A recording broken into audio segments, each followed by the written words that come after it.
8. Kabir Mercedes में बैठा और हम दोनों उसे जसप्रीत बुमराह की बाउंसर समझकर कार के अंदर ही डक कर चुके थे। मैं तो आराम से नीचे बैठ सकता था, पर श्रा को ट्रैफिक में कार आगे भी खिसकानी थी। कोई दूर से देखता तो उसे हैरानी होती कि बिना ड्राइवर की कार आगे कैसे बढ़ रही थी। 2-3 मीटर आगे आने के बाद श्रा सीधी हुई और पीछे मुड़कर देखा तो ऑपोजिट लेन में कबीर की कार का पिछवाड़ा दिख रहा था। उसने हाथ मारकर मुझे भी सीधा कर दिया। बताओ साला, इतना हरामी आदमी इतनी बढ़िया कार में है। How strange. ये दिन में कहीं रोम नहीं करता कि पुलिस ना पकड़ ले, and he is driving luxury car in the evening.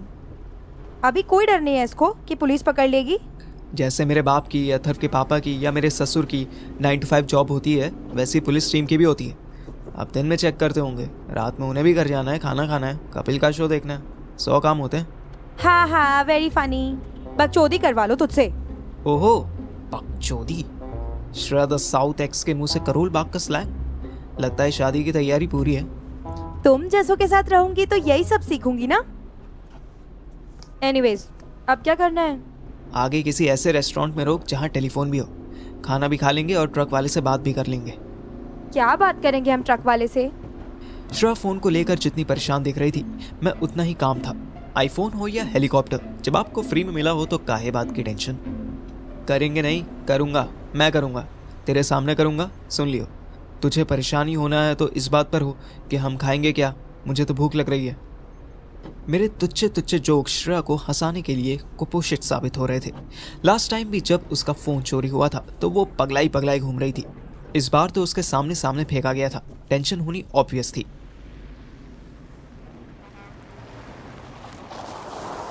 कोई आधे घंटे बाद श्रेया ने एयरपोर्ट के पास कार रोकी तो मैंने देखा हम 5 स्टार होटल द उमराव के सामने खड़े थे। हम यहाँ खाना खाएंगे। क्यों, तुझे इसका रेस्टोरेंट पसंद नहीं? पगली, मैंने इसका रेस्टोरेंट देखा ही नहीं। मैंने सिर्फ इसका नाम सुना है, और वो भी रेयर, कभी किसी नॉवल में, किसी स्टोरी में। तू सीरियस है? हम द उमराव के थीम रेस्टोरेंट में खाना खाएंगे? For real? नो, हम राजसेक में खाएंगे। थाइम में प्राइवेसी नहीं है। राजसेक में चल के खाओ, यू विल लाइक इट। खाने की बात तो दूर, मैं अंदर जाकर ही खुश हो जाना चाहता था। जब आप मिडिल क्लास फैमिली में टीवी और रील्स देखकर बड़े हुए होते हो तो आपको हमेशा कुछ रेस्टोरेंट्स और बार्स देखकर ख्याल आता है कि यहाँ तो मैं तब जाऊँगा जब मेरी जॉब लग जाएगी। लेकिन जॉब के बाद भी आप नहीं जाते। क्यों? क्योंकि आपकी जॉब भी मिडिल क्लास ऑफिस में ही लगती है। आप चाहे 1 लाख रुपए भी सैलरी ले लो, पर करोल बाग जैसे एरिया में रहने से अग्रवाल स्वीट्स की आदत पड़ ही जाती है। 25 वाला पनीर ब्रेड पकौड़ा खाना ही लग्जरी पूरी करने जैसा लगता है। यार, मेरे कपड़े, कितना अजीब लग रहा हूं मैं यहाँ। Shut up. डिनर करने आए हम, अंबानी की शादी अटेंड करने नहीं। बात तो सही थी। मैं अंदर से इतना डरा हुआ था कि मुझे लग रहा था कि जैसे सब हमारी तरफ ही देख रहे हैं। राजसिक रेस्टोरेंट में गोल टेबल के गोल गोल ही चेयर्स लगी थी। रेस्टोरेंट आधा खाली था। श्रा ने तुरंत 2 लोगों का रिजर्वेशन कंफर्म किया और हम आके बैठ गए। हम दोनों के लिए मेन्यू आया। श्रा ने उसी वेटर से एक फ़ोन लाने की रिक्वेस्ट की। मैं जानता था कि बिल श्रेया देने वाली थी, फिर भी मेरे मुंह से निकल गया, जो 750 का पनीर टिक्का। मैंने मेन्यू से ऊपर उठकर देखा तो श्रेया मुझे घूर रही थी। गलती हो गई, तुझे भूषण भटूरे वाले के पास छोड़कर आना चाहिए था। उसने भी 120 की प्लेट कर दी है। अब बताओ। श्रेया की तिरछी निगाह फिर मुझ पर पड़ी। मुझे पता नहीं क्यों श्रेया मेरी दोस्त ना होकर मेरे बाप जैसे दिखने लगी। बाप भी कभी होली दिवाली बाहर खिलाने ले जाता था तो छोटी सी आवाज करने पर भी ऐसे देखता था जैसे मैंने घर की इज्जत को ऑक्शन में डाल दिया। सूप कौन सा लेगा तू? यार, सूप पीना जरूरी है क्या? डायरेक्ट खाना ऑर्डर कर लेते हैं। Soup is better for your apatite. भूख खुलेगी। ऑलरेडी खुली पड़ी है, अंजर पंजर बिखरे हुए हैं। फिर उर्दू में ये टोमेटो सूप को शोरबा इस जमीन लिखकर 350 का बेच रहे हैं। ये इतने में मैं और अथर मिलकर पूरा डिनर कर लेते हैं, साथ में आधे लीटर की कोक भी इंक्लूड होती है। श्रेया ने मेरे बाप की तरह डिसअपॉइंट होकर सर हिलाया और वेटर को बुलाकर 2 सूप ऑर्डर कर दिए। वेटर ने श्रेया को एक फोन दे दिया। मैं देखकर चौंक गया कि वेटर के पास भी iPhone 13 था। शायद अब अलमारी का फैसला फोन के ब्रांड से नहीं बल्कि उसके वर्जन से होने लगा था। गरीब वेटर के पास iPhone 13, अमीर श्रेया के पास iPhone 15। वाह, मैंने ट्रक से नोट किए मोबाइल नंबर पर बात की तो पता चला कि वो नंबर ट्रक के ड्राइवर का नहीं बल्कि मालिक का था। मैंने ट्रक की रजिस्ट्रेशन प्लेट बताई, उन्हें समझाया कि हमारे फोन एक्चुअली गलती से उनके ट्रक में गिर गए थे। हम कुरियर चार्जेस भी देने को राजी थे। तब पता चला कि ट्रक तो बस जयपुर तक जा रहा था। दृश्य में तो दिखाया था कि ट्रक कोई 1000 किलोमीटर दूर जाकर रुका था। एनीवेज, अब कम से कम 1-2 दिन के लिए तो कबीर से छुटकारा मिला। मैंने ट्रक मालिक को स्पेशली बताया कि वो किसी को ना बताए कि हमारा फोन आया था। वो फोन पर तो हाँ हाँ करने लगा। मैं वापस टेबल पर पहुंचा तो देखा सूप्स आ चुके थे।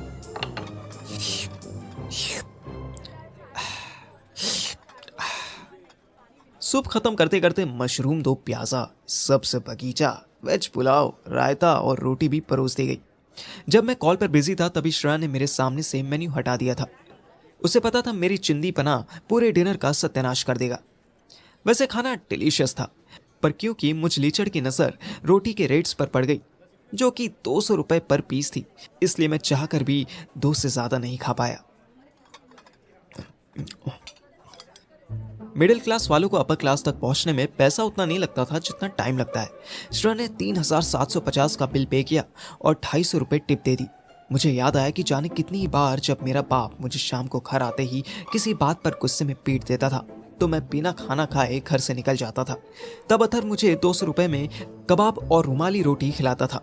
क्या पता ये वेटर भी आज इस रेस्टोरेंट से निकलने के बाद घर जाते वक्त इतनी बढ़िया टिप मिलने की खुशी में उसी दुकान पर कबाब खाए, क्या पता। हम दोनों रात 11 बजे वहां से निकले।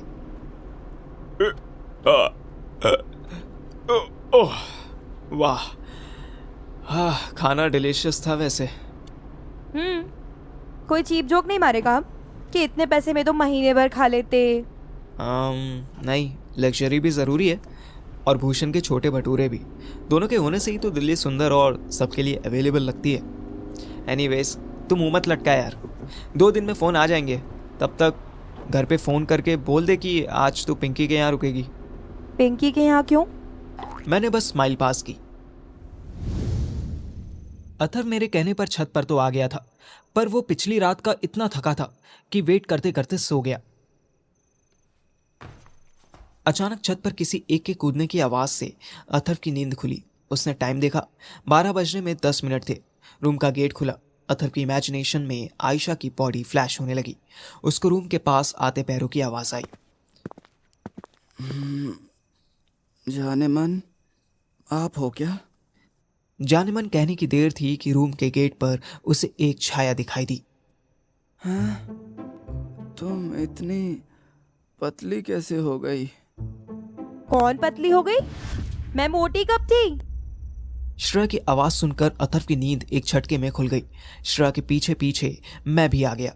मैं श्रेया को पहले पिंकी के घर ले गया और फिर वहां से छतों छतों कूदता हुआ अपने फिक्स्ड स्मगलिंग रूट से इस छत पर आ गया। मैं सिर्फ आयशा भाभी की वजह से ही हर हाल में 1 बजे से पहले पहुंचना चाहता था, क्योंकि अथर्व चाहे कितनी कसमें खा ले कि वो सुधर गया है, पर रात 1 बजे आयशा भाभी को वो मना नहीं कर सकता था। अरे बेबी, तुम आओ ना। ये किस रूट से आई हो तुम? Don't change the topic. Tell me, किस मोटी का वेट कर रहे थे तुम? अरे किसी का नहीं बेबी, सच में तुम वाकई बहुत स्लिम और फिट लग रही हो। तुमने डाइटिंग स्टार्ट की है क्या? डोंट ट्राई टू फूल मी, समझे? अरे हाउ वुड। इससे पहले कि ये दोनों शोर मचा मचा के सबको मेरी स्कीम बता देते, मैंने दोनों को डांट दिया। चुप हो जाओ तुम दोनों, बिल्कुल। अथर्व, तू चुप हो, क्योंकि तेरी बकवास नहीं चलने वाली। तू कितना बड़ा छिछोरा रह चुका है वो श्रेया को पता है। वही ना, he is lying. Shut up Shreyu, please shut up. अगर तू चुप नहीं हुई तो मैं बोलने लगूंगा कि कल रात। Shut up. तू बोल, क्या बोलना है तुझे? 1 मिनट, कल रात क्या? हाँ सुन, तू मेरा दोस्त है ना, साफ साफ बता कि कल रात को क्या हुआ। फिर कोई नूडल्स पक रहे हैं क्या तुम दोनों के बीच में? हाँ, अगर हाँ तो बता दो। हे नौटंकी, ज्यादा जेमी शेरगिल मत बन। सैफ अली खान है तू, समझा? आज इसका कल किसका। दोनों चुप हो गए। मैंने दोनों को बिठाया, रूम की लाइट्स जलाई और खुद बीच में स्टूल लेकर बैठ गया। बहुत ध्यान से सुनना, बार बार नहीं पूछना क्या क्या नहीं करना, ओके? अरे भाई तू फोरप्ले छोड़, सीधा प्लान बता। प्लान बाद में, पहले ऑब्जेक्टिव तो सुन लो। हैं? वो क्या है? सुहानी को घर से भगाना है, आज, अभी। ओके देन फिर क्या करेगा तू? देख, अगर तू उसे इस छत वाले रूम पे रखने की सोच रहा है ना तो भूल जा, क्योंकि वो ऐसा। तेरी छत पे क्यों रखूंगा बे? अपने घर रखूंगा। व्हाट? यस, आज सुबह शादी करूंगा उससे, मंदिर में। तुम दोनों हमारे विटनेस रहोगे। क्या? अबे क्या बोल रहा है तू? भोसड़ी के पगला गया है क्या? अथर ने बेड के नीचे से डंडा निकाल लिया